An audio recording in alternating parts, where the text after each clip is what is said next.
praktis kayak apa ya bentuknya, Pak? Gimana, Bu? Ada membuat PPK, tapi dipersempit kan jadi best practice saja. Nah, gimana ya caranya itu?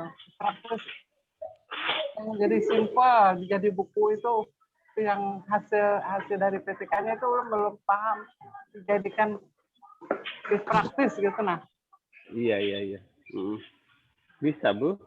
Ya, kalau PTK ke best practice itu sangat bisa, Bu. Nah, kalau PTK kan sudah lebih real kan sebenarnya daripada best practice ya, karena sudah diuji cobakan, dipraktekkan, dievaluasi, kemudian diadakan rencana tidak lanjut dan sebagainya. Kalau best practice kan tidak sampai ke situ sebenarnya, tidak sampai diteliti tingkat kemanjuran daripada metode atau model pembelajaran yang dipakai. Sangat bisa kan diambil bagian depan-depannya saja berarti. Tidak sampai ke metode, kan tidak ada metode penelitian dan sebagainya. Bisa, Bu. Ya. Nanti sistematikanya disesuaikan saja. Kalau best practice bagaimana yang dikehendaki oleh buku 4 itu kan sistematikanya ada di lampiran buku 4 itu, sistematika best practice yang bisa digunakan. Itu bisa, Bu, bisa. Tinggal nambah-nambah sedikit ya, Bu, dipotong dan dinambah-nambah sedikit kalau mau jadi best practice. Nah. Kenapa, Bu? Kalau penyusunannya itu didahului dengan pendahuluan, iya, sistematikanya, pembahasan, Bu. Dan ya, sistematikanya itu ada di lampiran buku 4 tuh, di buku 4 PKB itu, Bu. Ada. Kebetulan saya lagi tidak bersama laptop saya, coba saya cari di HP, mudah-mudahan masih ada. Lampiran best practice gitu. Itu kalau terutama kalau mau dipakai untuk kenaikan pangkat, itu kan harus mengikuti sistematika yang ada di situ. Iya. Kita best practice kita kalau mau dibuat untuk kenaikan pangkat seperti itu, jadi tidak bisa buat sistematika sendiri. Ada yang terbaru kayaknya di buku 4 itu revisi yang 2019 atau 2018 gitu. Jadi dilacak dulu, kemudian dicek. Saya kebetulan belum ketemu ini filenya. 4.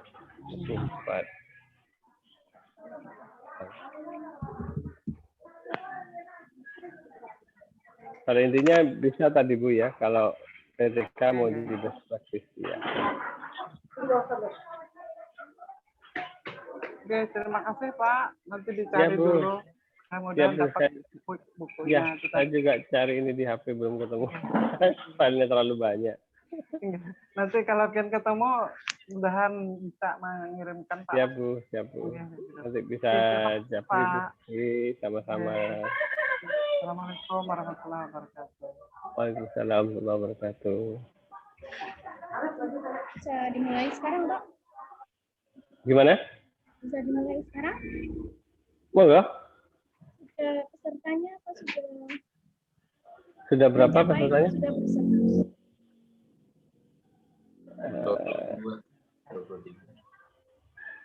22 ya.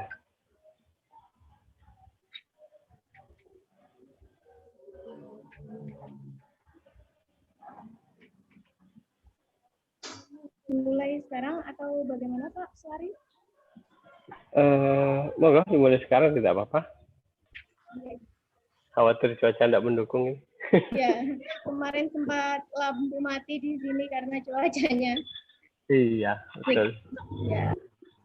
Tidak apa-apa ya, Bapak Ibu, dimulai sekarang ya. Iya, Pak. Oke. Monggo, Mbak Yeni. Oke. Selamat siang. Assalamualaikum warahmatullahi wabarakatuh.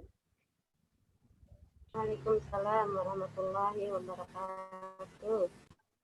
Baiklah, Bapak dan Ibu peserta kegiatan online dalam gerakan nasional, ayo nulis buku Kalimantan Selatan.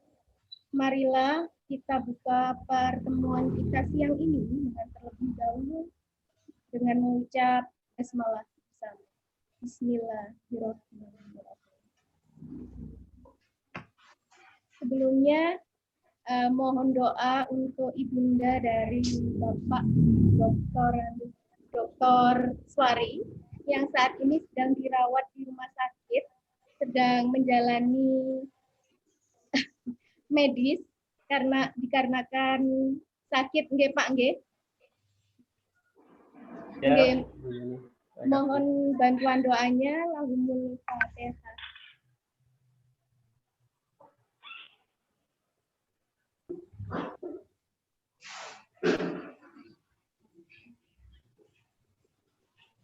Doa selesai. Saya ucapkan selamat datang bagi para audiens yang hadir dalam acara Vikon 4, yakni dalam diskusi pendampingan penyelesaian karya. Puji syukur atas nikmat sehat yang telah diberikan Allah Subhanahu wa Ta'ala, sehingga kita dapat berkumpul bersama. Perkenalkan, saya Yeni sebagai moderator yang akan mendampingi kegiatan diskusi kali ini. Diskusi kita kali ini akan dipandu langsung oleh pemateri kami, yaitu Dr. Suari MPD. Beliau berprofesi sebagai pendidik, serta sebagai founder dari penerbit Klik Media. Semoga kegiatan yang dilaksanakan dengan keterbatasan jarak ini tidak mengurangi niat dan semangat kita dalam mencari ilmu yang bermanfaat dan tetap semangat dalam berkarya. Karena sejatinya harimau mati meninggalkan belang dan manusia mati meninggalkan karya. Untuk mempersingkat waktu, saya persilakan kepada Dr. Suari untuk menyampaikan materi dan pendampingan karya. Silakan Pak. Terima kasih Mbak Yeni. Assalamualaikum warahmatullahi wabarakatuh. Alhamdulillahirrahmanirrahim. Alhamdulillahirrahmanirrahim. Assalatu wassalamu ala asyrafil anbiya'i wal mursalin sayyidina wa maulana Muhammad wa ala alihi wa sahbihi ajmain. Amma ba'du. Para pengurus MGMP PAI yang saya hormati, kemudian para peserta yang alhamdulillah pada siang hari ini bisa hadir, bisa bergabung di pertemuan keempat, yaitu dalam rangka pendampingan. Pada materi kali ini, mohon maaf, pertemuan kali ini sebenarnya tidak ada materi yang perlu untuk disampaikan karena secara struktur materi kemarin sudah disampaikan oleh 6 pemateri. Saya, Pak Muiz, Pak Prianto, kemudian Pak Imron Fauzi, Bu Wahyu, dan Pak Priandono. Hingga pada kesempatan kali ini kita kegiatannya adalah pendampingan, yaitu kita sharing-sharing dari progres yang sudah dicapai oleh Bapak Ibu selama mengikuti kegiatan, kemudian kendala-kendala yang dihadapi, kemudian rencana tindak lanjutnya seperti apa. Itu yang akan kita bahas pada siang hari ini. Alhamdulillah kita masih diberi kesempatan oleh Allah untuk bisa bersama-sama mengikuti kegiatan seperti sekarang ini, di sela-sela seperti yang disampaikan oleh Bu Yeni tadi, oleh Mbak Yeni tadi, bahwa saya masih tidak di Lumajang, tidak di rumah saya, tetapi di rumah ibu saya, karena sambil merawat ibu di rumah yang baru kemarin malam pulang dari rumah sakit. Salawatullah wassalamuhu, mudah-mudahan tetap tercurahkan kepada junjungan Nabi kita Muhammad SAW. Bapak Ibu yang saya hormati, bahwa kegiatan kita ini memang harus menghasilkan sebuah karya, yaitu sebuah tulisan berupa buku, baik buku itu individu, kelompok, ya, duet, berdua, ya, bertiga, berempat maupun berlima dan seterusnya. Kemudian atau dalam bentuk antologi. Jadi memang kita mengadakan kegiatan seperti ini, jadi harus ada wujud berupa karya, berupa buku. Tidak serta-merta jika mengikuti kegiatan maka akan dapat sertifikat dari kegiatan itu, tapi tidak ada produk yang dihasilkan. Kita belajar dari beberapa kegiatan yang mungkin sudah pernah kita ikuti sebelumnya, bahwa tanpa ada produk nyata, kita mesti dapat sertifikat. Apalagi pelatihan atau workshop yang sifatnya online, yang kita tidak hadir secara fisik di situ, maka akan sangat dengan mudah orang mengikuti kegiatan itu, hanya absen saja, kemudian tidak mengikuti dengan seksama materinya, atau hanya absen saja, kemudian dibiarkanlah laptop dan HP-nya menyala, seakan-akan dia tetap hadir di Zoom. Ya, yang hadir adalah medianya, laptop atau HP-nya, tetapi orangnya tidak hadir. Oleh karena itu, maka di kegiatan kita, yang akan diberi sertifikat adalah yang sudah menyetorkan karya, baik itu karya antologi maupun karya berupa buku kelompok ataupun buku individu. Baik buku tulisan asli, bukan hasil dari KTI, maupun buku hasil konversi daripada KTI maupun best practice yang sudah dibuat oleh Bapak Ibu sebelumnya. Jadi itu Bapak Ibu mungkin yang sangat kita atau kami tekankan dengan panitia, bahwa ini betul-betul harus ada karya yang dihasilkan. Kemudian karya itu melalui satu jalur, dalam arti satu jalur ya melalui dikirim ke Klik Media atau Mahameru. Karena dengan dikirim ke satu jalur itu kita atau kami panitia bisa ngontrol, ngecek apakah yang bersangkutan betul-betul sudah nulis apa tidak. Kebayang kalau seandainya naskah itu kemudian dikirim ke penerbit lain, kirim ke penerbit A, ke penerbit B, ke penerbit C, maka kita tidak bisa mengontrol apa ia itu buku yang bersangkutan peserta kita atau bukan. Kita juga kan kesulitan juga Bapak Ibu dalam absen kehadiran. Yang absen itu hanya absen online, orang bisa dengan mudah ketika absen kadang-kadang daftar hadir kan di-share di grup. Ini link daftar hadirnya, orang bisa ngisi kapan aja, gitu kan ya Bapak Ibu ya, diisi kapan aja linknya, kemudian seakan-akan sudah hadir terus dalam kegiatan. Oleh karena itu sekali lagi kami tekankan bahwa di kegiatan ini harus ada produk yang dihasilkan dari pelatihan. Produknya tidak harus selesai saat ini, tetapi ada jeda, yang jedanya nanti bisa kita sepakati, atau mungkin sudah pernah dibuat kesepakatan sebelumnya dengan Pak Muiz, ya, kapan produk itu harus jadi. Kenapa harus ada target?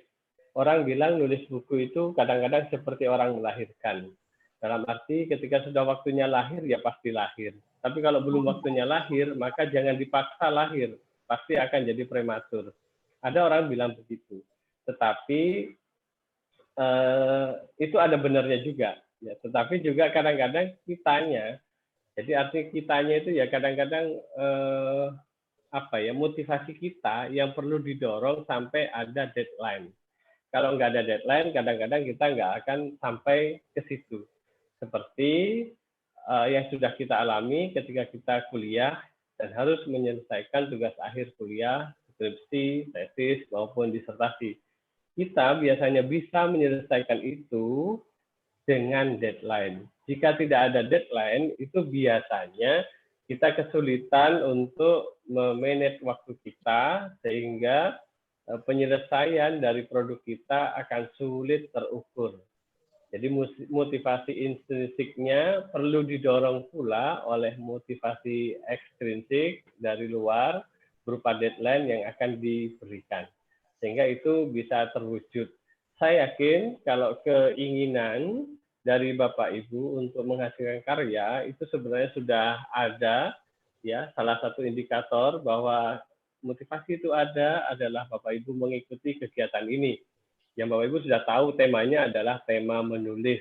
Bapak Ibu yang mengikuti kegiatan ini, yang sampai pada siang hari ini, tentu dia ingin menulis dan ingin bisa menghasilkan produk nyata, buku, karya sendiri yang bisa hadir di depan mata, bisa dipegang oleh yang punya dan pembuatnya itu sendiri.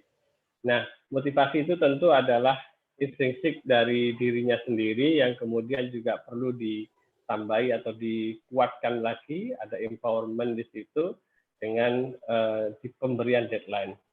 Nah, deadline nanti kita sepakati apakah maksimal 1 bulan atau 3 minggu atau 2 minggu. Nanti kita diskusikan di grup ini. Jadi silakan nanti yang mau menyampaikan saran atau masukan juga bisa disampaikan. Kemudian berikutnya adalah tentang bentuk tulisan yang bisa dihasilkan atau yang bisa diterbitkan. Di pelatihan kita kali ini itu bebas dalam arti bisa berbentuk fiksi maupun non-fiksi, bisa berupa konversi dari KTI atau karya tulis ilmiah bisa, atau konversi dari best practice juga bisa. Karya tulis ilmiah bisa konversi yang berasal dari PTK, bisa berasal dari skripsi, bisa berasal dari tesis maupun disertasi. Itu bisa dikonversi untuk menjadi buku, dan itu juga sudah termasuk menghasilkan karya dari kegiatan ini. Walaupun hasil karyanya bukan hasil menulis dari nol, tetapi berupa hasil konversi dari hasil penelitian sebelumnya. Itu termasuk atau masuk dalam hitungan karya. Atau Bapak Ibu sudah sering menulis mungkin di media massa, ya, di media massa baik elektronik maupun cetak. Kemudian itu dikumpulkan, ya, dijadikan satu, dipilah-pilah menjadi tema-tema tertentu, dibuatlah bab-bab sesuai dengan tema-tema yang sudah pernah ditulis, kemudian itu dibukukan, kemudian dijadikan buku. Itu juga sudah kita anggap Bapak Ibu sudah bisa menyelesaikan karya yang menjadi persyaratan untuk bisa mendapatkan sertifikat atau lulus dari kegiatan ini. Jadi banyak bahan yang bisa kita gunakan dari hasil atau karya-karya kita sebelumnya untuk bisa dijadikan buku. Selain Bapak Ibu juga bisa menulis yang berupa fiksi, misalkan cerpen. Bapak Ibu bisa menulis kumpulan cerpen. Untuk kumpulan cerpen, jika Bapak Ibu berharap itu kemudian bisa dijadikan kenaikan pangkat, maka yang bisa dijadikan kenaikan pangkat, kumpulan cerpen tentu yang dibukukan dan ber-ISBN. Dibukukan ber-ISBN, selain itu juga ada 20 judul atau 20 kumpulan cerpen. Itu masuk kategori kompleks dengan 4 angka kredit. Jika hanya 10 sampai 20, ya, itu masuk kategori sederhana dengan 2 angka kredit. Atau Bapak Ibu membuat kumpulan puisi. Kumpulan puisi, tentu puisi yang sesuai dengan tema mapel Bapak Ibu, ya, biar mendukung, ya. Nah, yang itu kalau puisi 40 minimal 40 kumpulan puisi itu termasuk kategori kompleks. Kalau hanya 20 kumpulan puisi maka itu termasuk kategori sederhana yang nilainya kalau 40 itu nilainya 4 angka kreditnya jika itu dibukukan dan ber-ISBN. Jika hanya 20 maka itu termasuk kategori sederhana dengan 2 angka kredit jika sudah dibukukan dan ber-ISBN. Jadi banyak sekali ruang yang bisa kita gunakan untuk menghasilkan karya. Tadi dari hasil konversi bisa juga kumpulan puisi atau kumpulan cerpen. Selain itu juga bisa dari mengambil sebagian dari karya tulis kita, karya tulis ilmiah kita, Bapak Ibu. Bisa jadi Bapak Ibu mengembangkan dari salah satu variabel yang pernah Bapak Ibu tulis dalam bentuk tesis misalkan.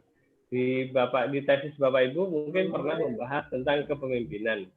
Kepemimpinan kepala sekolah atau kepemimpinan di pondok pesantren atau kepemimpinan di madrasah. Kepemimpinan itu kemudian bisa kepemimpinan itu yang sudah pernah kita bahas itu bisa kita bahas lebih dalam lagi, lebih kaya lagi referensinya. Kita bahas lebih jauh, kemudian kita jadikan buku. Jadi salah satu variabel saja kita kembangkan, itu juga bisa menjadi buku. Dan kebayang jika Bapak Ibu dalam tesis Bapak Ibu ada 4 variabel, kemudian dikembangkan satu-satu. Ada kepemimpinan misalkan, kemudian ada tentang budaya organisasi misalkan, ditulis lagi budaya organisasi menjadi satu buku budaya organisasi di lembaga pendidikan Islam misalkan, atau budaya organisasi di sekolah, itu menjadi buku sendiri. Misalkan juga hubungannya dengan etos kerja guru, itu satu variabel. Satu variabel itu kemudian kita perkaya lagi sehingga etos kerja itu menjadi satu buku sendiri. Maka satu tesis yang 4 variabel itu bisa menjadi 4 buku dengan cara diperkaya dengan banyak referensi, banyak literatur, baik berupa buku-buku maupun jurnal-jurnal lokal maupun internasional. Jadi banyak bahan Bapak Ibu untuk kita jadikan referensi untuk bisa menjadi buku tersebut.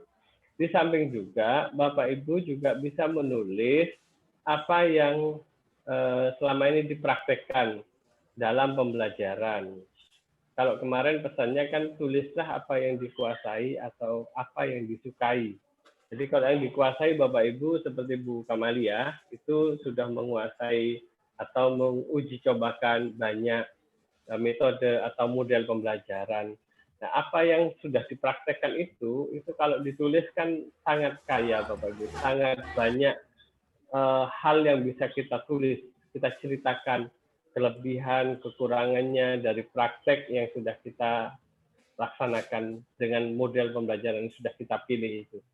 Misal kalau dalam Al-Quran atau dalam PAI maksud saya, kalau dengan PAI misalkan Bapak Ibu tema Al-Quran menggunakan metode Al-Quran misalkan ya, reading aloud misalkan, baca nyaring, jadi kayak anak TK itu ya, bacanya Bismillahirrahmanirrahim, gitu, nyaring-nyaring bareng-bareng gitu ya. Itu dipraktekkan di anak SMA, SMK itu sebenarnya juga masih layak lah ya, terutama kalau pas jam-jam siang itu juga memberi semangat kepada anak-anak. Nah, kita memilih metode-metode yang terbaik menurut kita untuk masing-masing aspek. Aspek Al-Quran kita milih, ini metodenya pakai metode reading aloud, metode ABC. Kemudian pas aspek akidah, mungkin kita menggunakan metode-metode yang lain lagi. Pas aspek akhlak, kita menggunakan metode lain lagi. Pas aspek fikih, kita pilih lagi metode yang berbeda. Begitu juga pas aspek tarikh, kita pilih lagi metode yang berbeda. Nah, kumpulan metode-metode yang kita pilihkan dan sekian metode atas pertimbangan kita bahwa metode itu adalah metode yang paling pas untuk masing-masing aspek yang akan kita pakai dalam pembelajaran, itu sudah bisa menjadi buku sendiri Bapak Ibu, buku metodologi pembelajaran PAI. Ya, sudah bisa jadi buku. Ya, jadi sangat apa ya? Mudahlah gitu ya kita untuk mencari bahan dari apa yang sudah kita praktekkan dalam kehidupan kita sehari-hari. Termasuk membuat buku untuk bahan ajar. Bahan ajar itu sangat diperlukan Bapak Ibu oleh anak didik kita. Dan bahan ajar itu kita juga sudah banyak referensi. Referensi dari buku-buku PAI yang sudah ada, baik yang dikeluarkan oleh Dinas Pendidikan, ya maupun buku-buku yang dikeluarkan oleh penerbit-penerbit seperti Erlangga, Platinum, dan lain sebagainya. Itu kemudian plus referensi-referensi kitab-kitab klasik terdahulu yang Bapak Ibu sudah terbiasa dengan referensi-referensi klasik seperti itu. Itu kita juga bisa mengembangkan bahan ajar untuk menjadi bahan pengayaan atau materi pengayaan bagi anak didik kita. Jadi itu diantaranya Bapak Ibu yang bisa kita kembangkan untuk bisa membuat buku. Jadi ada bahan ajar tadi, kemudian ada kumpulan metode yang dipraktekkan oleh Bapak Ibu sehingga bisa menjadi metodologi pembelajaran PAI. Atau Bapak Ibu mengembangkan salah satu dari bab yang ada di situ. Salah satu babnya misalkan tentang mawaris, ya tentang harta waris. Bapak Ibu yang menguasai betul tentang mawaris, tulislah buku tentang mawaris. Atau Bapak Ibu mengembangkan salah satu bab, di situ ada bab tentang khutbah, dakwah dan tabligh. Bapak Ibu tulis aja buku tentang khutbah, dakwah dan tabligh. Salah satu babnya saja bisa kita kembangkan itu menjadi buku, satu buku Bapak Ibu. Dan itu bisa menjadi buku pengayaan buat anak didik kita. Jadi banyak sekali sebenarnya yang bisa kita tulis. Jadi saya eksplor seperti ini biar Bapak Ibu kita sama-sama punya gambaran bahwa tidak ada alasan bagi kita untuk tidak berkarya, untuk tidak menghasilkan sebuah produk berupa buku, karena dengan alasan bahwa tidak ada, bingung apa yang mau ditulis gitu ya. Jadi saya eksplor seluas-luasnya tadi, banyak hal yang bisa kita tulis, dan pengembangan bahan ajar dari bab per bab di bahan ajar bisa kita jadikan buku, atau bahan ajar per semester, atau bahan ajar per kelas, itu banyak sekali yang bisa kita tulis. Jadi tinggal kemauan saja. Tinggal kemauan untuk bisa menuangkan tulisan-tulisan itu. Dan satu lagi, bahwa kadang-kadang yang menghalangi kita untuk menghasilkan karya adalah adalah ini, perfeksionis ya. Perfeksionis itu ya kadang perlu, tetapi ada waktunya, begitulah. Ada waktunya, ada saatnya. Bagi kita yang masih pemula, penulis yang baru ngawali untuk belajar menulis seperti saya, itu kalau perfeksionis ya tentu tidak akan pernah bisa menghasilkan produk. Dulu saya ketika ingin menulis disertasi saya agak telat, bukan hanya agak telat, sangat telat, karena saya terlalu perfeksionis. Terlalu ingin sempurna, pengen awal itu nulis disertasi dalam bahasa Inggris. Kemudian saya sampai pergi ke Paris memperdalam bahasa Inggris biar saya tahu betul bahasa Inggris, kemudian apa yang saya tulis biar baik gitu ya, dan benar secara struktur maupun dari kontennya bagus gitu ya. Saya sampai ke Paris dan punya niatan untuk nulis disertasi dalam bahasa Inggris. Ternyata nggak bisa. Pengen nulis yang disertasinya itu se-Jawa Timur gitu. Jadi pengen keliling-keliling pondok pesantren se-Jawa Timur, ternyata juga nggak bisa. Jadi kadang-kadang idealisme itu ya harus tunduk kepada realita yang ada di depan kita. Jadi kalau bagi penulis pemula, ibarat anak yang baru belajar naik sepeda, memang kadang-kadang harus salah, harus jatuh dan bangun lagi, jatuh dan bangun lagi. Dengan begitu, maka pada akhirnya dia akan bisa. Daripada kemudian lebih atau memilih untuk tidak menghasilkan karya karena takut salah, karena terlalu perfeksionis, inginnya jadi langsung dalam kondisi sempurna, nah itu kemudian itu akan sangat lambat untuk bisa menghasilkan karya. Tentu akan lebih mudah kita jatuh bangun, pasti kemudian jatuh sekali dua kali sudah pasti bisa, daripada yang hanya mikir tapi pengen hasil atau produknya baik. Nah itu Bapak Ibu yang bisa kami sampaikan, dan mari kita lanjutkan dengan diskusi. Mungkin ada yang mau dipresentasikan dari hasil atau karya yang sudah dibuat oleh Bapak Ibu setelah mengikuti beberapa kali materi di 3 sesi sebelumnya. Kita diskusikan, bisa diminta izin ke host untuk bisa share screen nanti bagi Bapak Ibu yang ingin menyampaikan hasilnya. Nanti akan didampingi saya dan Bu Yeni, dan juga dengan teman-teman yang lain yang sudah bisa memberikan masukan juga kepada teman-teman yang mempresentasikan.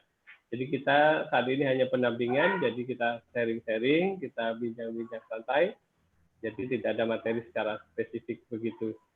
Saya kembalikan lagi kepada Mbak Yeni selaku moderator. Terima kasih, kurang lebihnya mohon maaf. Assalamualaikum warahmatullahi wabarakatuh. Assalamualaikum warahmatullahi wabarakatuh. Baik, Ibu Bapak, itu tadi yang disampaikan oleh Pak Suari, Dr. Suari, terkait kepenulisan. Jadi dalam kepenulisan itu bisa diangkat baik itu berupa non-fiksi maupun fiksi. Misalkan Bapak Ibu bisa menulis puisi, cerpen, atau novel. Nah, itu nanti bisa dituliskan, dituangkan ide-idenya dalam sebuah tulisan yang nanti bisa dibukukan. Sementara kalau misalkan pengalaman saya waktu ngedit, dalam mengedit naskah yang dia itu notabene dari penelitian atau KTI, itu rata-rata langsung karya tulisnya itu tidak diubah sama sekali. Nah, itu biasanya Pak Suari. Kira-kira apa bisa dikatakan karya itu plagiasi atau tidak jika dijadikan buku? Seperti itu, Pak. Ya. Ya, Bu Yani, itu pertanyaan bagus. Jadi memang karya dari yang bersangkutan yang kemudian dijadikan buku itu kita istilahkan dengan konversi ya. Jadi di kayak atau seperti file dari Word kemudian dikonvert menjadi PDF atau dikonvert ke format-format lain. Nah, jadi di buku yang berasal dari karya tulis, jadi karya tulis itu bukan berupa buku. Jadi dia bukan buku, tapi hanya disajikan untuk menyelesaikan tugas-tugas tertentu, seperti PTK, skripsi untuk menyelesaikan tugas akhir kuliah S1, tesis untuk menyelesaikan tugas alia, tugas kuliah untuk S2, dan seterusnya. Jadi formatnya memang bukan format buku. Sehingga kalau dikonversi menjadi buku itu sah-sah saja menurut saya, tanpa harus, ya kalau setahu saya ada buku itu yang 100% Bu Yeni, jadi ada yang 100% tanpa diedit sama sekali. Tanpa diedit sama sekali kemudian dibukukan, ya, kemudian dijual, agak tebal bukunya dari disertasi yang saya tahu itu. Kemudian juga ada yang masih diedit, ya, ada yang ngeditnya itu ya cuma sebagian, ada yang ngeditnya penuh, ya, ada yang ngeditnya penuh sehingga sama sekali tidak tampak bahwa itu adalah hasil karya tulis ilmiah. Jadi tergantung ngeditnya nanti. Kalau masalah konversi itu menurut saya adalah sah-sah saja, karena sudah banyak dipraktekkan juga oleh para dosen-dosen dan sebagainya, maka sangat bisa. Dan itu sangat membantu, terutama bagi penulis-penulis pemula untuk memotivasi. Jadi setelah ada buku yang pertama, walaupun buku itu hasil konversi, itu dia akan bangga bahwa ternyata saya bisa menulis buku. Harapannya dengan itu kemudian dia akan termotivasi untuk menghasilkan karya-karya berikutnya, ya, baik pengembangan dari apa yang sudah ditulis, dikembangkan lagi, ditulis lagi. Ya, seperti buku Pak Sugiono misalkan. Pak Sugiono yang kita tahu terkenal bukunya metode penelitian, itu bukunya kan banyak, buku metode penelitian. Ya, buku 1, buku 2, apakah buku 1 metode penelitian dengan buku berikutnya metode penelitian apa, metode penelitian yang gabungan misalkan, ada yang kualitatif sendiri, ada yang kuantitatif sendiri, ada yang metode penelitian pendidikan atau apa dia. Buku Pak Sugiono banyak sekali, dan kita yakin bahwa tidak mungkin buku berikutnya itu betul-betul berangkat dari nol juga, terlepas dari buku yang sebelumnya. Jadi itu penyempurnaan dan sebagainya. Begitu Bapak Ibu. Jadi silakan dari PTK itu. Namun kalau bisa, ya seperti yang sampaikan Bu Yeni tadi, banyak Bapak Ibu yang kemudian menyerahkan PTK utuh, sehingga itu menyebabkan Mbak Yeni harus berpikir untuk mengkonversi bukunya untuk menjadi buku, begitu ya. Sehingga kalau bisa, dan harapannya memang Bapak Ibu sendiri yang mengkonversi itu, karena materinya sudah diberikan oleh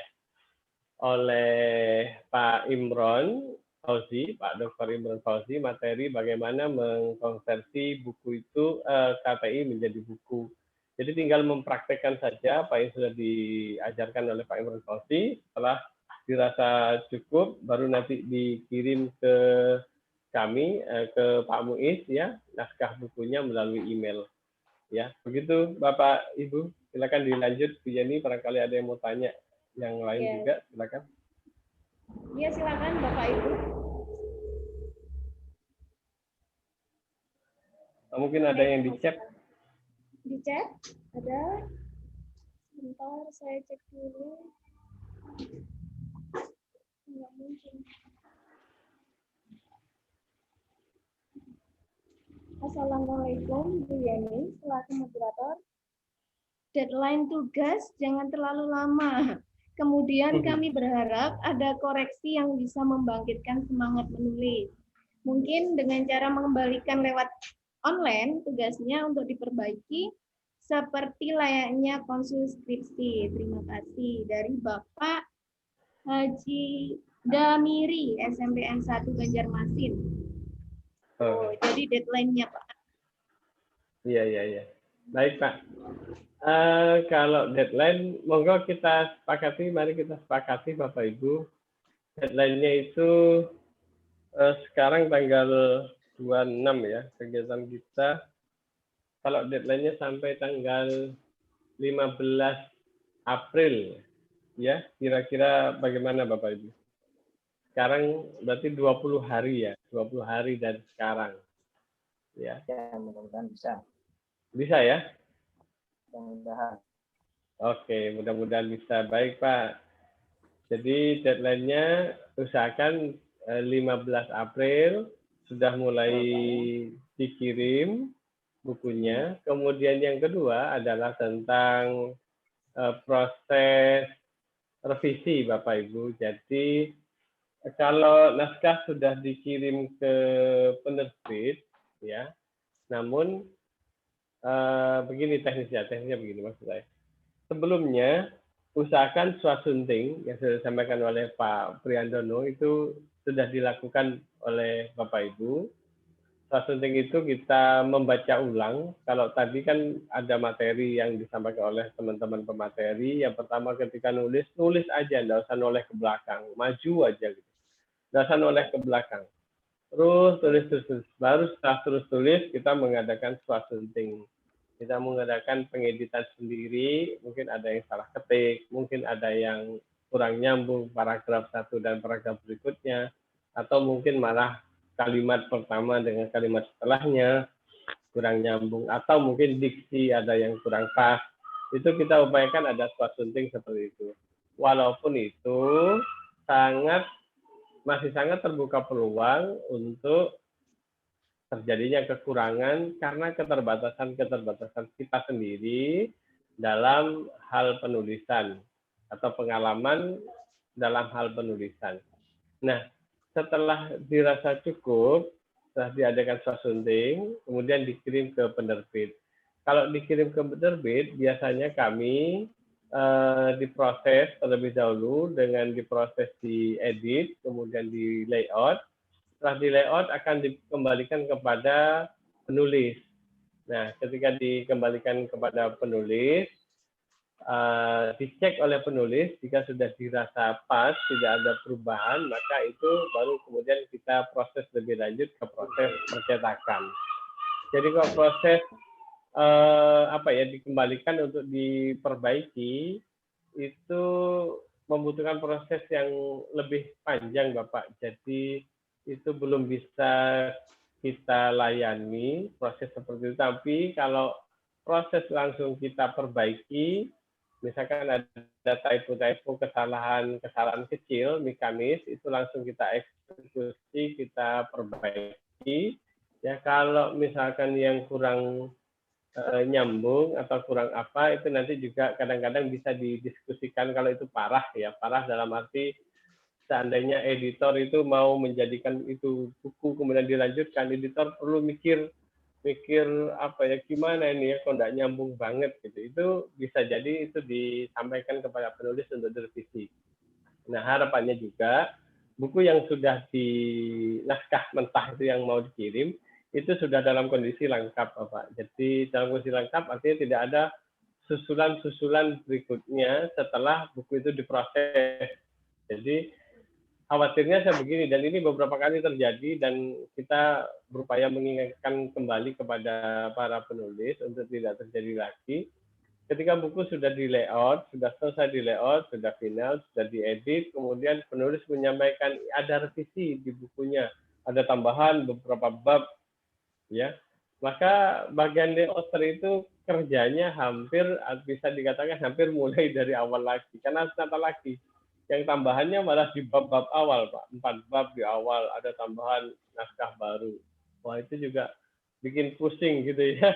Bikin pusing dalam arti karena yang harus antri atau yang sudah antri untuk diselesaikan itu banyak sekali. Ada puluhan naskah yang masih antri di bawahnya untuk di layout, untuk diedit, kemudian untuk direvisi, kemudian dicetak. Itu antriannya sangat banyak, sehingga apa yang diminta oleh Pak Damiri tadi untuk diadakan seperti skripsi dikembalikan, itu belum bisa dimungkinkan, Pak. Tapi itu tadi kalau revisi kecil-kecilan langsung kita eksekusi untuk kita perbaiki. Nanti Bapak bisa melihat perbandingan dari naskah asli Bapak dengan naskah yang sudah dikirim oleh admin nanti. Ya, bukunya seperti ini. Ini yang sudah selesai di layout dan sudah selesai diedit.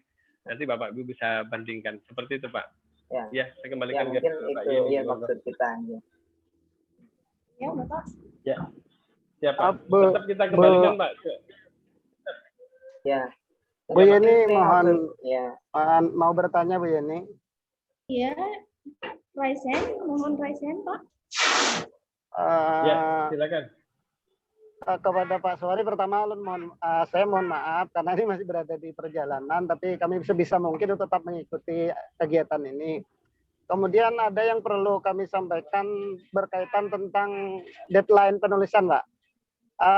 Sebagaimana yang Pak. Bapak sampaikan tadi, bahwasanya seperti orang yang hamil kalau belum waktunya lahiran kan bisa prematur. Nah, terus terang Pak, sampai saat ini kami masih ini cari-cari inspirasi, Pak. Apa yang mau ditulis itu belum ada belum ada ketemu yang fix-nya. Kemudian nanti apalagi kalau sudah jadi ada suasunting dan lain sebagainya, itu saya rasa untuk tanggal 15 April itu terlalu cepat, Pak. Gimana ulun saya mengusulkan itu gimana kalau sebulan lah minimal. Saya minta persetujuan teman-teman gimana sebulan lah. Karena ya menulis mulai awal rencana ini, Pak. Jadi mudah-mudahan dalam sebulan itu bisa sekalian dengan suasuntingnya, Pak. Mungkin itu, Pak, yang dapat kami sampaikan. Mohon persetujuan kawan-kawan juga, dan juga mohon pencerahannya juga dari Bapak Suwari. Terima kasih, Pak. Assalamualaikum.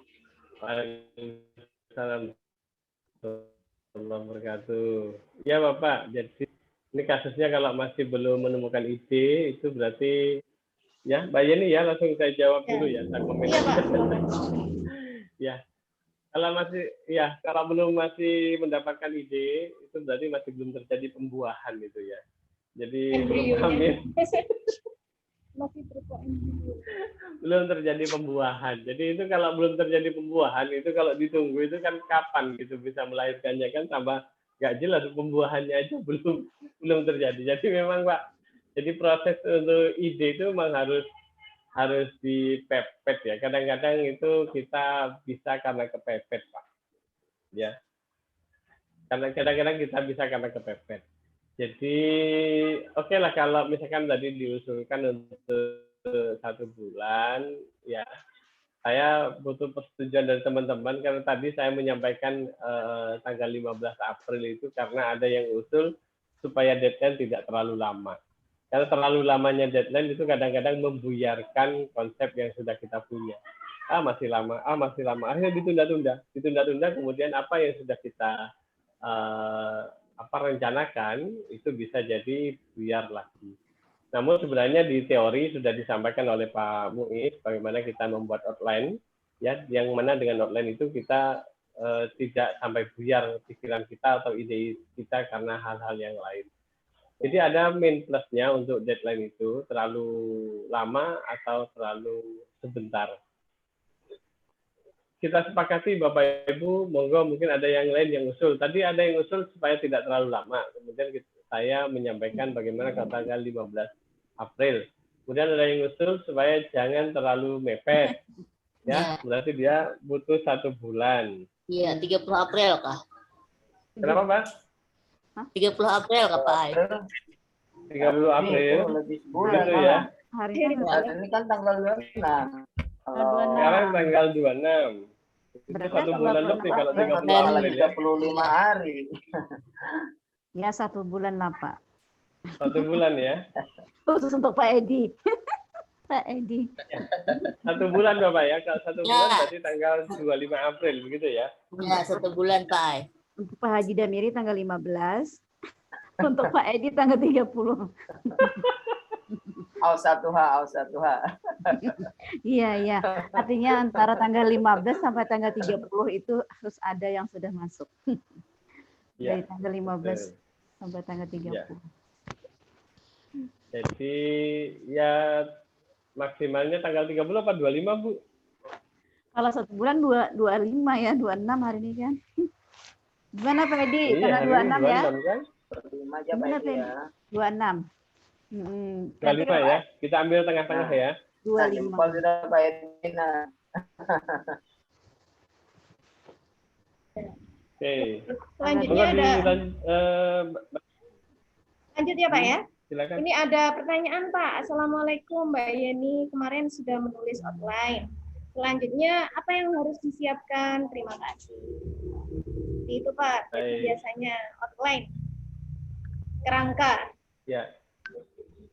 Ya, kerangka sudah jadi ya.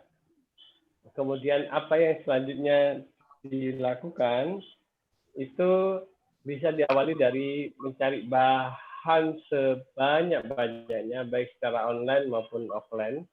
Jadi bahan dari buku, dari koran, majalah, kemudian buletin dan sebagainya yang membahas tentang itu sebanyak-banyaknya. Sebanyak-banyaknya. Walaupun itu nanti akan kita sortir, banyak yang akan kita buang, tapi lebih banyak lebih bagus. Karena kita akan mengambil mutiara-mutiara dari referensi yang sekian banyaknya itu. Kita akan bikin menu ya. Jadi ibaratnya buku itu kan yang akan kita sajikan adalah ibarat menu baru yang mau kita hasilkan. Kalau menu orang lain, buku-buku orang lain sudah menu jadi yang isinya atau ingredientnya ada A, B, C, D, E dengan rasa yang seperti ini. Kita berupaya di buku itu menghasilkan menu baru. Walaupun bukunya mungkin ya ibaratnya sate itu ya tetap sih, tetapi sate apa gitu ya, ada kekhasan yang kita miliki. Nah, kita bisa benchmark dari bahan-bahan produk-produk yang sudah ada. Misalkan sate Madura kayak apa, sate Palembang kayak apa, sate Jawa kayak apa, kemudian coba kita cari rasa yang pas atau bahan yang pas, kemudian nanti kita olah sendiri sehingga menjadi sate baru hasil produksi kita. Jadi ibaratnya seperti itu. Nah, kita menjadikan buku-buku yang sudah ada, referensi yang saya katakan, carilah referensi sebanyak-banyaknya, itu kita jadikan benchmark untuk menjadi patokan kita. Walaupun patokan itu tidak serta-merta kita harus mematok bahwa buku kita harus lebih baik dari buku itu. Itu apalagi kita penulis pemula, sudah berharap tulisan kita lebih baik dari buku yang sudah ada itu. Tidak harus seperti itu Bapak Ibu. Jadi yang beda tidak harus dalam hal kualitas isinya, tetapi paling tidak apa yang kita tawarkan itu ada originalitas dari kita, bahwa itu betul-betul dari kita idenya, kemudian itu baru, belum pernah ada yang buat seperti itu gitu ya. Tidak. Sehingga dengan begitu buku kita itu akan terasa sangat menarik. Ya, karena ada hal yang tidak sama dengan yang lain, walaupun mungkin dari segi kualitas kita belum seperti penulis-penulis yang sudah profesional sebelumnya, para profesor doktor yang juga menulis itu misalkan. Itu mungkin karena beliau kan sudah nulisnya sudah lama dan berulang kali dibahas oleh beliau dalam seminar-seminar nasional maupun internasional, sudah sering kali beliau tulis di jurnal-jurnal nasional maupun internasional, sehingga beliau tulisannya akan sangat bagus karena sudah diasah betul oleh beliau-beliau yang sudah expert dalam bidang itu. Nah, kita yang masih pemula, jadi menjadikan benchmark itu paling tidak kita punya patokan seperti ini, oh ini bagus, ini bagus. Paling tidak kita akan terbimbing ke arah situ supaya kita menirulah gitu ya. Seperti kita meniru Rasulullah SAW, kita jadikan beliau patokan. Tetapi kalau kita berharap seperti beliau atau melebihi beliau, itu kan sangat sangat susah sekali ya, atau tidak mungkin begitu ya kira-kira. Jadi seperti itu Bapak Ibu. Atau kita berpatokan kepada para ulama zaman dulu, ya para wali. Kita meniru, ya boleh, tapi kita mau nyalip mereka kan susah. Mau ngalahkan Imam Syafi'i, Imam Ghazali kan susah sekali keilmuannya kayak gitu. Tapi kita jadikan itu patokan gitu ya. Jadi seperti itu. Itu tentang deadline tadi, monggo kita sepakati tanggal 25 atau 25 ya. 25 ambil jalan tengah. Tadi yang minta jangan terlalu lama. Tadi kita sampaikan tanggal 15. Ada yang usul jangan terlalu mepet. Berarti mintanya sebulan.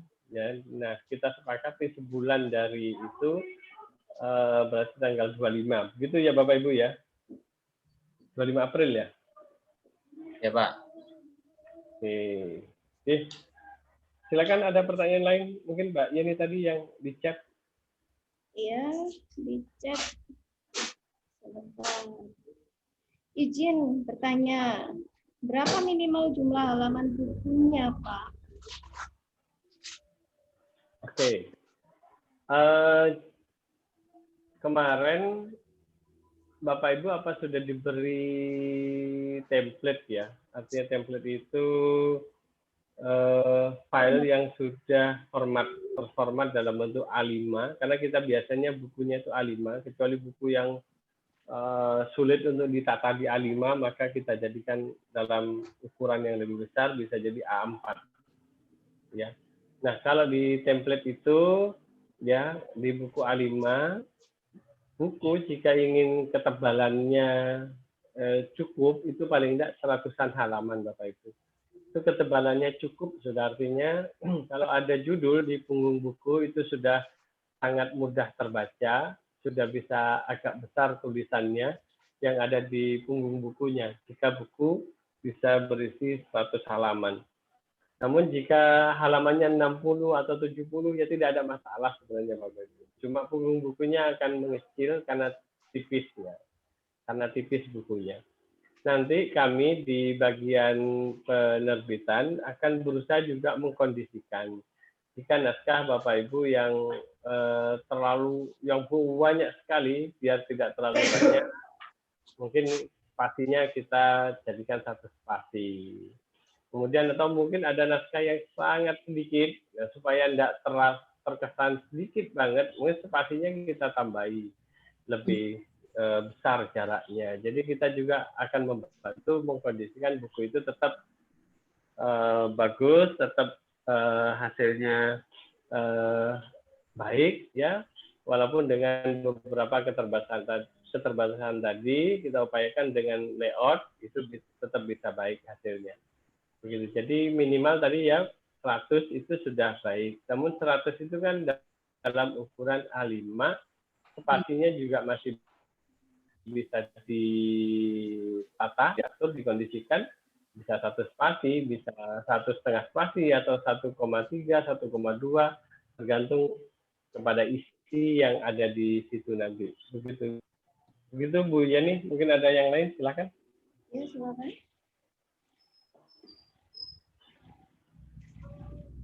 Iya, Bapak. Mungkin saya menambahkan ya, Pak ya. Biasanya ini, Pak, kalau dari naskah-naskah tesis, naskah disertasi, itu untuk pendahuluan di outline, untuk pembuatan outline Pak, pada bab 1. Bab 1 itu kan biasanya kalau di KPI atau skripsi atau tesis, itu biasanya berupa pendahuluan.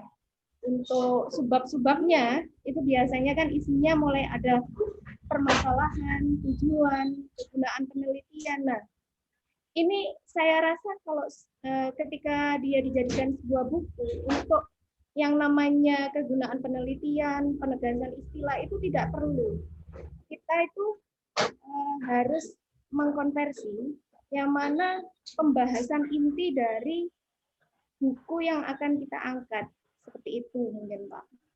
Seperti contoh Hastabrata, kajiannya Hastabrata, itu diambil dari file tesis, yang mana untuk pendahuluannya itu kurang sinkron gitu Pak. terhadap bukunya. Jadi terpaksa saya konfirmasi ke orangnya ya nggak apa-apa dirubah untuk sebabnya, judul sebab terutama itu disesuaikan dengan tema yang akan diangkat dalam buku itu, Pak. Seperti itu. Ya. Outline. Ya, ya betul Bu Yeni, dan itu Bapak Ibu. Jadi kadang-kadang kita, bukan kadang-kadang, memang konfirmasi kepada para penulis. Jangan di Klik Media dan Mameru ada admin sendiri. Nanti yang Bapak Ibu jika sudah mengirim naskah akan dihubungi oleh admin dan terus berkomunikasi dengan admin sampai buku itu dikirim Bapak Ibu. Jadi di admin sudah beberapa hal yang akan disampaikan oleh admin. Ya. Halo Bu Yani, kedengaran suara saya? Iya, Pak. Halo Mbak Yani. Iya. Dengar, Pak, masih? Kurang jelas, Pak. Suaranya kurang jelas. Ada suara musik. Halo, Yes. ya, Bu Yani. Ya. Ya, jadi nanti akan dikonfirmasi oleh admin, ya, mulai dari sampul dan isi dari buku Bapak Ibu. Jika sudah selesai di layout, maka akan disampaikan kepada Bapak Ibu kira-kira gambaran bukunya seperti ini, sampulnya seperti ini. Jika ada perubahan di sampul itu bisa disampaikan, jadi jangan sungkan-sungkan jika Bapak Ibu merasa kurang serk dengan warna atau dengan gambar yang ada di sampul, atau Bapak Ibu ingin ada hal-hal yang ingin ditampilkan di sampul.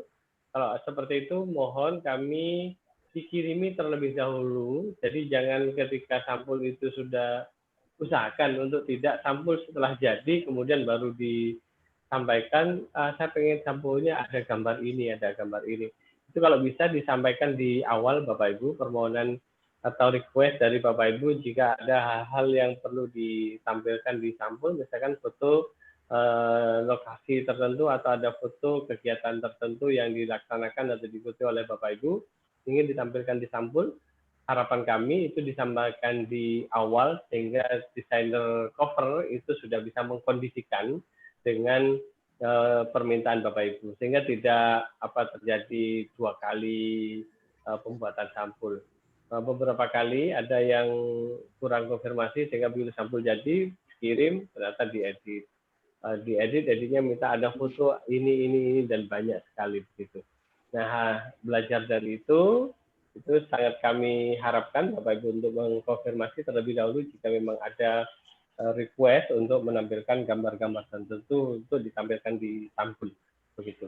Ya, untuk yang disampaikan Mbak Yeni tadi memang ya kami akan terus berkonfirmasi dengan Bapak Ibu bahwa ketika ada naskah yang mungkin dikira kurang nyambung oleh editor, maka itu akan disampaikan melalui admin, jadi bukan editor yang langsung kontak kepada Bapak Ibu, tetapi masih melalui admin. Nanti adminnya akan menyampaikan jika ada request dari Bapak Ibu kepada editor atau kepada desainer cover, ya, atau kepada yang bagian layout, yang memang ada yang kurang pas. Jadi begitu Bapak Ibu. Silakan yang lain Bapak Ibu. Ini di room ada yang bertanya, Pak. Izin bertanya. Di chat ya. Iya, di chat room. Izin bertanya, menambahkan kalau yang sedangnya 100 halaman, untuk ukuran buku kita menulis di Word, itu page layout, ukuran kertas, margin, font, ukuran fontnya berapa yang pas ya. Jadi ini mungkin terkait itu Pak. Template ya? Ya, template. Baik. Ya. Bapak Ibu, untuk template, jadi simpelnya begini Bapak Ibu. Bapak Ibu bisa download banyak itu template buku A5. Ya. Bapak Ibu bisa download template buku A5 atau di grup pelatihan ini nanti juga bisa kita share salah satu template ya Mbak Yeni. Saya minta tolong di-share oleh admin supaya template kosongan itu ada, yang ada bagian halaman identitas dari penerbit itu bisa di-share. Yang lain sudah berupa bab, daftar isi, dan sebagainya. Bisa di-share nanti. Oke. Kemudian kalau Bapak Ibu tidak menerima atau belum memperoleh informasi dari template yang dari kami, maka Bapak Ibu bisa mendownload template itu melalui Google. Di situ sudah ada dengan kata kunci pencarian template buku A5. Nanti akan ada banyak template yang bisa kita gunakan di situ. Untuk yang tidak menggunakan template seperti itu, bisa dikondisikan sendiri Bapak Ibu di Microsoft Word dengan fake layout, ya, margin diberi diberi 222 di masing-masing, kemudian kondisi dibuat mirror, ya, dibuat mirror itu karena buku itu kan bolak-balik, ya, ada mirror, kemudian di bagian gutter itu bisa ditambahi di bagian penjiritan, ya, atau di bagian inside bisa ditambahi marginnya 0,5. Jadi seperti itu. Untuk font, standarnya kita menggunakan font 12, kecuali yang bagian-bagian judul bab itu biasa kita besarkan, atau subjudul utama itu kadang-kadang juga kita besarkan. Itu untuk layout-nya, sehingga dari situ bisa Bapak Ibu mengira-ngira buku Bapak Ibu sudah bisa mencapai berapa halaman, ya. Bisa dicoba-coba, diketik, misalkan dengan 1,5 spasi dulu atau 1 spasi terlebih dahulu, ya. Itu bisa dicoba-coba diketik dengan layout yang seperti itu. Jadi tinggal dirubah di ukuran kertasnya, itu dibuat ukuran A5, kemudian marginnya dibuat 2222, begitu saja. Gutter itu tempat untuk penjiritan dibuat 0,5, bisa seperti itu. Baik, silakan, ada lagi mungkin Mbak Yani? Ya, ini Pak, ada. Saya pernah melihat nama penulis itu tidak menggunakan nama asli penulis. Kata teman saya itu nama pena. Apakah memang bisa begitu ya Pak? Nah, ini kira-kira berlaku nggak Pak untuk buku? Karena sejatinya buku itu kan didaftarkan di ISBN. Nah, seperti itu, menggunakan nama pena Pak. Ya, kalau ini saya terus terang karena penggunaannya beda ya Bapak Ibu ya. Kalau buku-buku, untuk buku-buku fiksi itu biasalah dan itu free ya, bebas ya. Tapi kalau untuk buku-buku yang mungkin akan digunakan oleh Bapak Ibu untuk kebutuhan kenaikan pangkat dan lain sebagainya, maka ya saya kira masih bisa-bisa saja, tetapi nama yang tetap ada, nama aslinya. Seperti Pak Trianto. Pak Trianto itu Bapak Ibu ya yang menyampaikan materi beberapa hari sebelumnya. Itu beliau namanya Dr. Trianto MPD.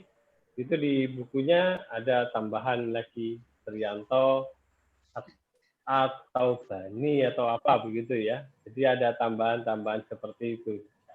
Saran saya tetap ada, kalau mau digunakan ya, kalau tetap mau digunakan untuk kenaikan pangkat Bapak Ibu dan sebagainya, karena kita memang basicnya adalah guru dan itu sangat kita perlukan juga buku-buku produk kita untuk kenaikan pangkat. Itu saran saya tetap menggunakan nama asli ya. Jadi kalau buku-buku fiksi yang memang untuk murni dipasarkan itu bisa menggunakan nama pena. Nanti bagian tim penilai itu tidak bisa membedakan ini siapa begitu ya, tim penilai terutama begitu. Ini azan di Lumajang ya Mbak Yeni ya? Iya Pak. Sama Banjar ya. Oh sudah azan juga ya, sama ya. Moga Bapak Ibu kalau sudah tidak ada pertanyaan kita cukupkan ya. Ini ada terakhir Pak. Pertanyaan, kalau kita mengubah tesis menjadi sebuah buku, itu minimal berapa bab? Itu Pak. Oh. di buku minimal berapa bab ya. Tidak ada ketentuan Bapak Ibu untuk babnya.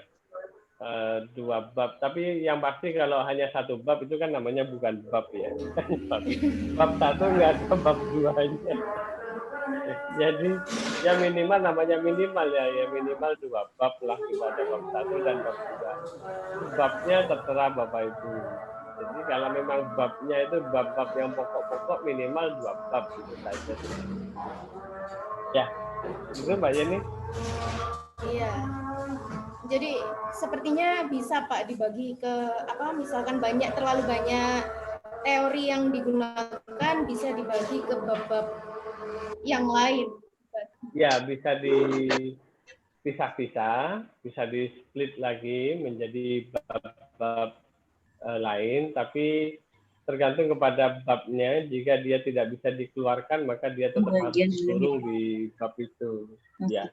Jadi nanti tergantung kepada situasi daripada naskah atau konsep yang ada dalam naskah tersebut begitu. Ya, silakan yang lain Bapak Ibu. Dari settingan mirror itu di bagian mana ya Pak? Oh ini di Word Pak, layout. Biasanya di page layout. Di page layout itu biasanya kami menggunakan di marginnya itu di preview multiple page. Itu nanti ada pilihan normal, mirror margin. Itu pilih yang mirror margin. Ya, pakai mirror. Ya, pakai yang mirror ya. Betul. Ya, pakai yang mirror. Pak, coba ditampilkan. Ditampilkan. Oh, Mbak Yeni bisa bantu tampilkan Mbak Yeni. Share screen Mbak Yeni. Ya. Saya nggak bisa share screen ini. pakai HP.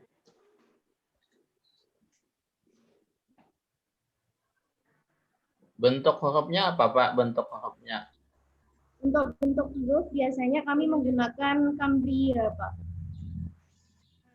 Ini Pak. Cambria ya? Cambria. Iya. Iya Pak. Cambria. Bentar. Ini saya coba. Ini di page layout. Di desain adanya page layout. Page setup. Page setup. Ini page setup. Di bagian ini Pak, multiple page. Ini tinggal dipilih mirror. Marginnya. Untuk up, ini biasanya kami menggunakan 22. Ini tetap 2.54, yang ini 2 Pak. Maka yang lain 0. Yang gutter 0 jadinya Pak. Ya, gutter 0. Ya, yang insert itu Ini untuk papernya menggunakan A5. Udah. Itu Pak. Jadi seperti ini. Kurang lebih. Ini sudah A5.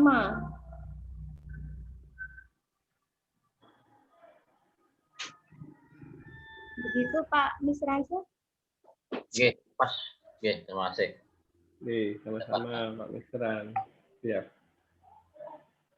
Ya. Yang insight itu tadi kan kalau sudah dibuat mirror Pak, kalau sudah dibuat mirror tadi maka yang tampil kan biasanya top, button, left, dan right, gitu kan ya. Kalau sebelum dibuat mirror, jadi atas, bawah, kiri, dan kanan. Namun begitu sudah dibuat mirror, maka akan berubah. Top, bottom itu tetap atas, bawah. Yang left dia akan menjadi inside dan yang right akan menjadi outside. Jadi yang inside itu berarti bagian terdalam dari buku, yaitu di tempat penjilitan. Kemudian yang outside itu bagian terluar dari buku. Ada 2 opsi, bisa di bagian inside itu langsung ditambahi menjadi 2,54 tadi, atau bisa itu dibuat 2, tetap di posisi 2, tetapi di gutter di bawahnya inside itu yang dibuat 0,54. Dan gutter itu untuk posisi penjilitan. Jadi bisa sama-sama saja. Artinya ya sama-sama memberi jarak kepada bagian sisi yang di dalam. Begitu. Jadi yang bagian terluar dari buku itu yang bagian ada halaman, nomor halamannya itu. Nah, itu bagian outside itu. Nah, yang bagian yang di dalam tempat jilid itu inside-nya.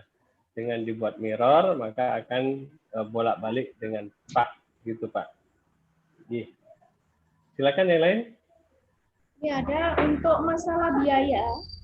Kalau yang individu atau satu orang, apakah biayanya berbeda dengan yang antologi? Apakah bisa untuk yang individu biaya penerbitannya diperingankan kembali? Terima kasih. Iya. Kalau masalah biaya ini ya. Ya, baik. Yeah. Yang individu sudah kami sampaikan pada pertemuan sebelumnya bahwa nilainya atau rupiah yang menjadi biaya tanggungan penulis adalah 750. Jumlah itu sudah kami pertimbangkan dengan mencari benchmark, mencari patokan dari beberapa teman lain yang mengadakan kegiatan yang sama, kemudian menulis buku, itu yang setahu kami ada yang nilainya atau jumlahnya di atas itu.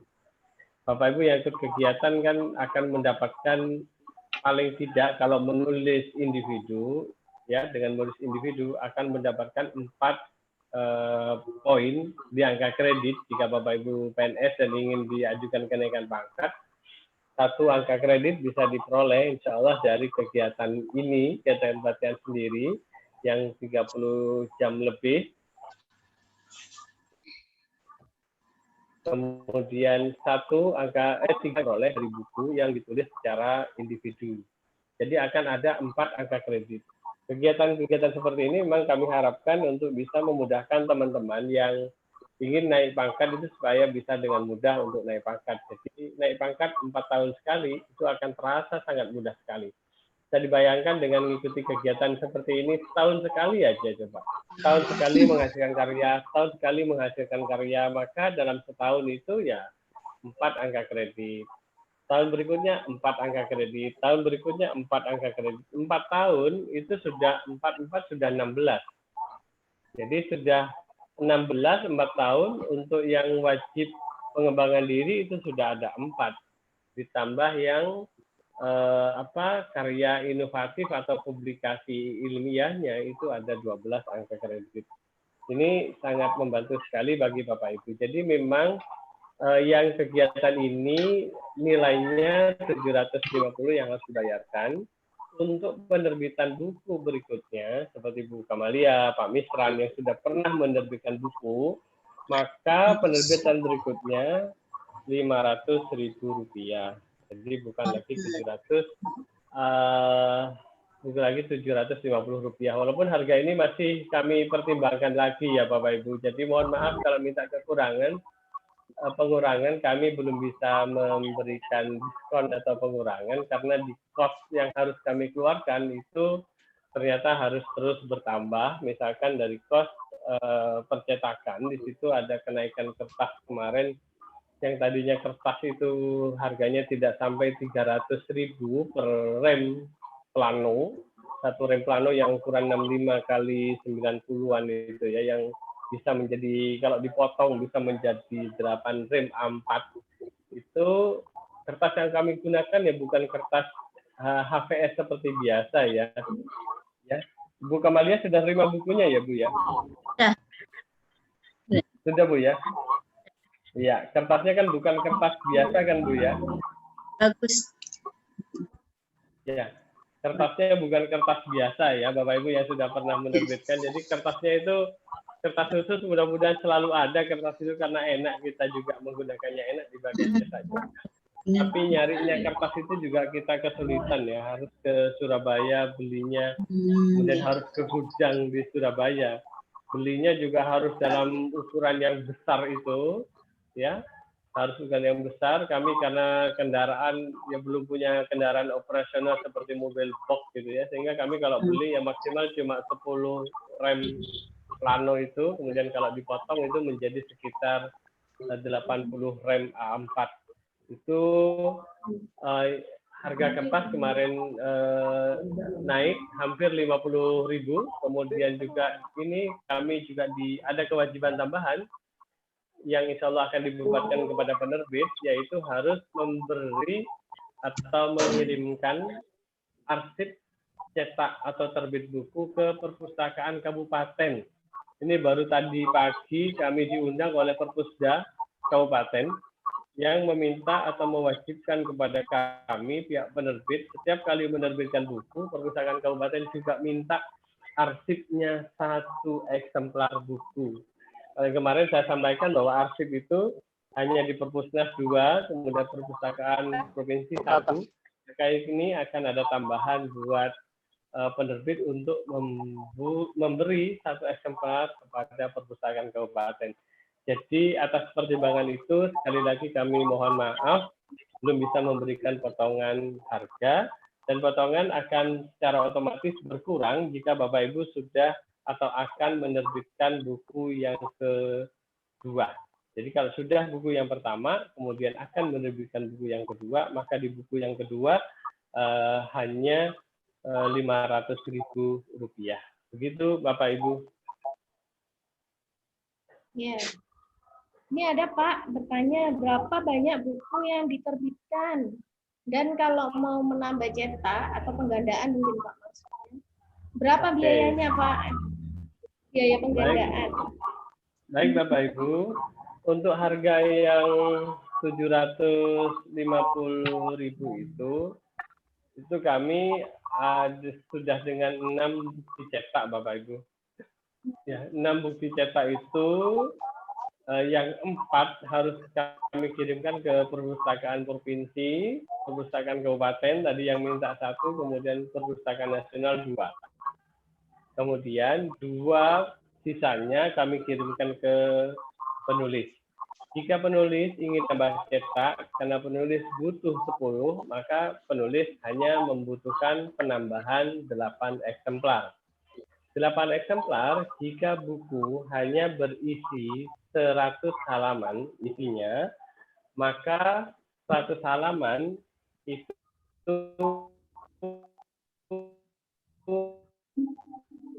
nilainya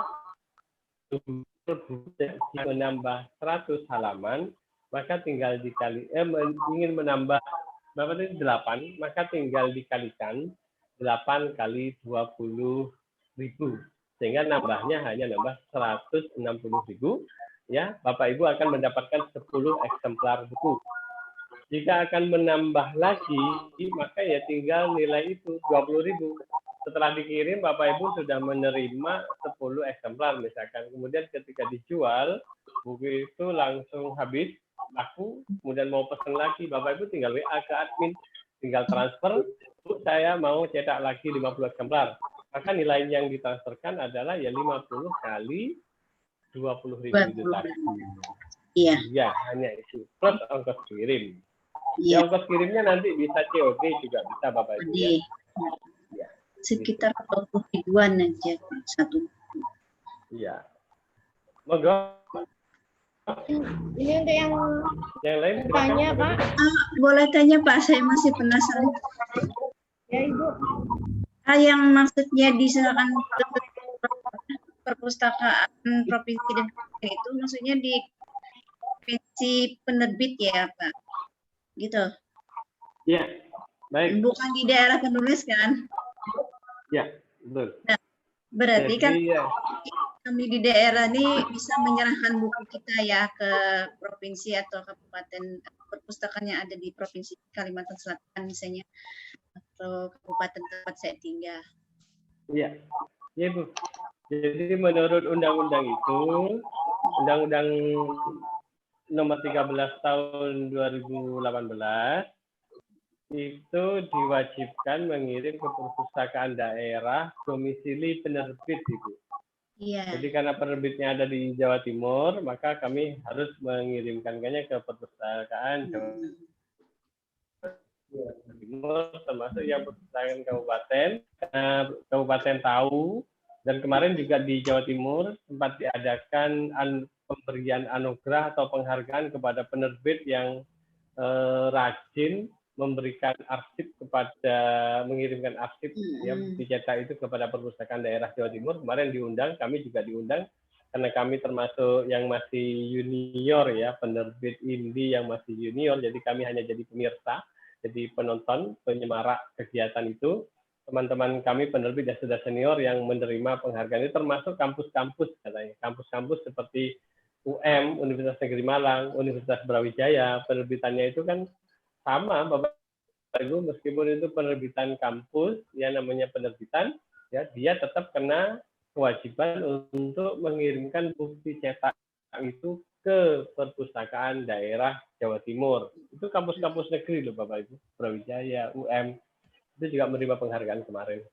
Nah, kami plus ini, jadi setelah mengikuti kegiatan itu, kemudian perpustakaan daerah mengundang kami tadi jam 9:30 ya, diwakili oleh admin dan editor kami untuk hadir ke situ, dan tadinya mau diminta 2 eksemplar ya, ternyata setelah ditawar ya hanya Allah 1 eksemplar saja, dan itu sekali lagi ada di domisili penerbit, bukan di domisili penulis ya.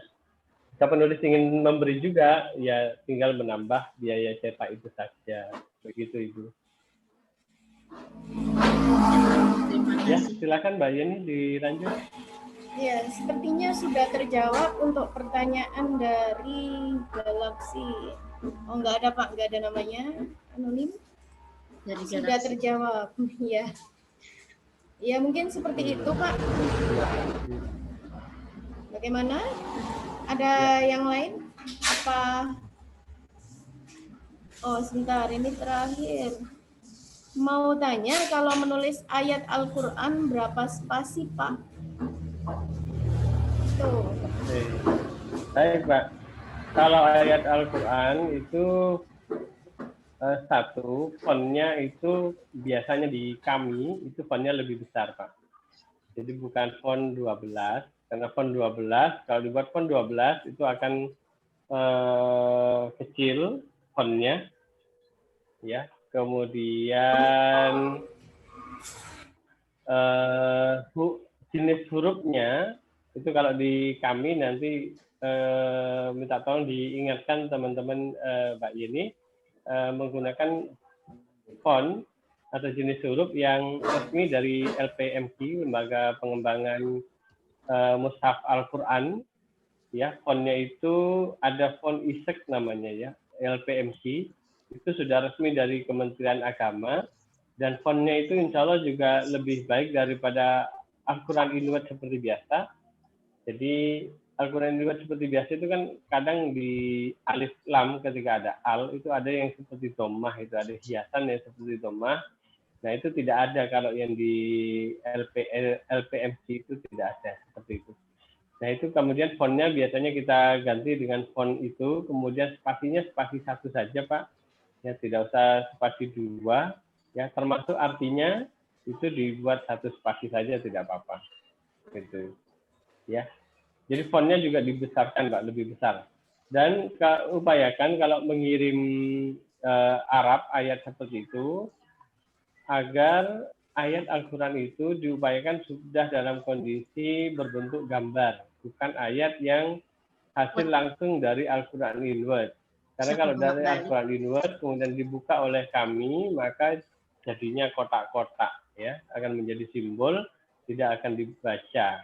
Maka untuk lebih amannya, silakan upayakan screenshot diambil bagian-bagian penting saja, jadi jangan terlalu banyak space yang kosong di bagian sisi kanan, atas, bawah dari ayat itu, sehingga kita mengatur tata letaknya juga semakin mudah.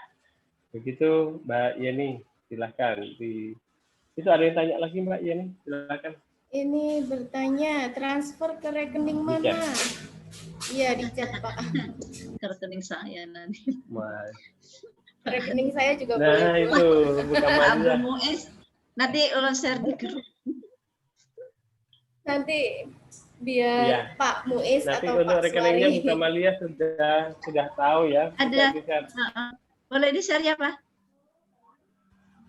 Boleh di-share Bu, silakan Bu. Bukan Malia ini sudah tahu rekeningnya, saya malah tidak hafal ya. Keseringan Share ke rekening transfer. Pak Muiz. Ya. Karena saya banyak Pak bantu Kemudian teman-teman. termasuk emailnya Bu. Oh ya, bentar. Silakan Bu. Termasuk emailnya Bu, bisa di-share juga pengiriman emailnya. Bentar ya. Bukan. Untuk pengiriman naskahnya. Tapi saya ada. Nanti di grup kami aja, Pak. Siap Bu, ya di grup aja Bu, boleh. Silakan kalau ada yang mau tanyakan lagi. Silahkan bisa raise hand atau lewat chat room. Oh, boleh tanya sekali lagi ya, Pak ya? Oh iya, Boleh silakan. Bu, silakan. Pak, ini misalnya ya suatu waktu kan saya ingin menulis biografi kiai-kiai pesantren Darussalam Martapura ya. Kebetulan saya ini suka sekali dengan kehidupan pesantren di daerah saya, daerah Martapura ini, dan penelitian saya kan ada salah satunya di situ lokasi penelitiannya.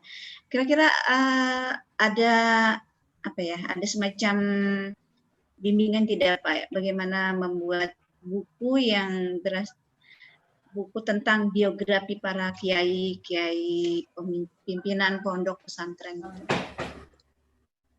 Mungkin ada contoh literatur yang Bapak punya atau mungkin pernah pengalaman menulis seperti itu. Baik Bu, kalau untuk yang menulis seperti itu, saya secara pribadi belum pernah menulis Bu. Cuma ada teman saya yang ahli, saya katakan ahli karena banyak tulisannya seperti itu. Guru agama SMA di daerah Jawa Timur, namanya Pak Isno, yang sudah menulis banyak. Memang hobinya ke situ Bu, hobinya menulis biografi kiai-kiai, tokoh-tokoh. Namanya Pak Isno, ISNO namanya. Itu beliau dari Mojokerto. Insya Allah bukunya juga mungkin bisa dicari mungkin ya di Google, barangkali ada insya Allah itu. Namanya Pak Isno Bu. Nanti insya Allah nomornya juga bisa kami kirimkan jika Ibu ingin konsultasi atau tanya-tanya langsung ya. Oke. Pak Muiz insya Allah ada. Kalau Pak SMA berapa ya? Mojokerto saya lupa. SMA berapa ya? Oh, ya. Ya di Mojokerto Bu. Ya, beliau banyak sudah nulis tokoh-tokoh di Mojokerto, kiai-kiai yang sudah beliau tulis bukunya. Itu Mbak Yeni. Oke, terima kasih banyak Pak. Ya, sama-sama sudah low Mbak Yeni. Tak bawa jas-jasan.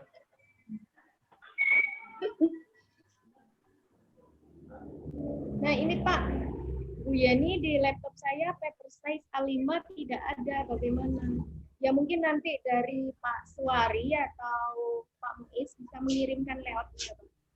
Iya, betul. Jadi nanti dikirimkan template-nya ya, template A5. Ya, betul. Ya. Mungkin itu aja Pak pertanyaan. Pak, sedikit lagi Pak. Iya, dengan ya, Pak silakan Pak. Silakan Pak. Kami kan di tempatnya itu di tempat tinggal di Desa Pelajau, Kecamatan Pandawan, Kabupaten Nusa Tengah. Kebetulan ada Masjid Keramat, itu adalah masjid peninggalan bersejarah yang zaman Belanda. Karena ada 9 masjid di Indonesia termasuk di Pelajau, Masjid Keramat, dan Masjid Al-A'la di Jatuh. Nah, untuk membuat sebuah buku tentang asal-usul ataupun sejarah tentang buku, apakah sudah ada Pak contohnya, contoh untuk yang membuat buku tentang masjid Pak? Mohon bimbingannya Pak nanti. Siap, Mbak Yeni mungkin bisa bantu nih Mbak Yeni nih, karena juga penulis sejarah ini suaminya ya. Kalau misalkan untuk menulis sejarah, itu kami biasanya mengambil sumber-sumber referensi yang mana bisa dari orang yang semua di situ yang juru kunci dari bangunan tersebut. Jadi kami biasanya langsung konfirmasi ke sana bagaimana. Seperti itu, Pak. Terus sama sumber-sumber buku lain, sumber sejarah. Iya, betul, Pak. Jadi tetap seperti penelitian itu, Pak ya. Jadi ada narasumber, sumber primer dan sumber sekunder itu tetap kita manfaatkan, ya.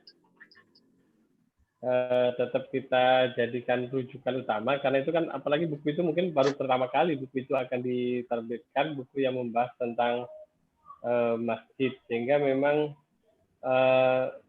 ya sejarah, tetap buku itu membahas tentang sejarah dan isinya juga tetap harus ada sumber-sumber yang relevan, jadi bukan seperti fiksi nanti ya, kalau nanti tidak mencantumkan sumber nanti akan menjadi seperti buku-buku kisah 1001 malam begitu nanti ya. Jadi tetap seperti itu Pak. Nanti kalau contoh-contoh yang seperti itu nanti kami coba browsing atau cari-cari dulu. Sementara masih belum ada yang saya ingat kalau yang Pak Isnu tadi yang masih tokoh ya. Mungkin kalau tentang situs saya belum tahu penulis-penulis yang membahas situs-situs tertentu seperti itu. Nanti kami coba kalau ketemu nanti kami sampaikan ke Pak Misran. Begitu Pak Misran ya. Oke, terima kasih Pak. Baik, sama-sama Pak. Oke, Mbak Yeni, monggo.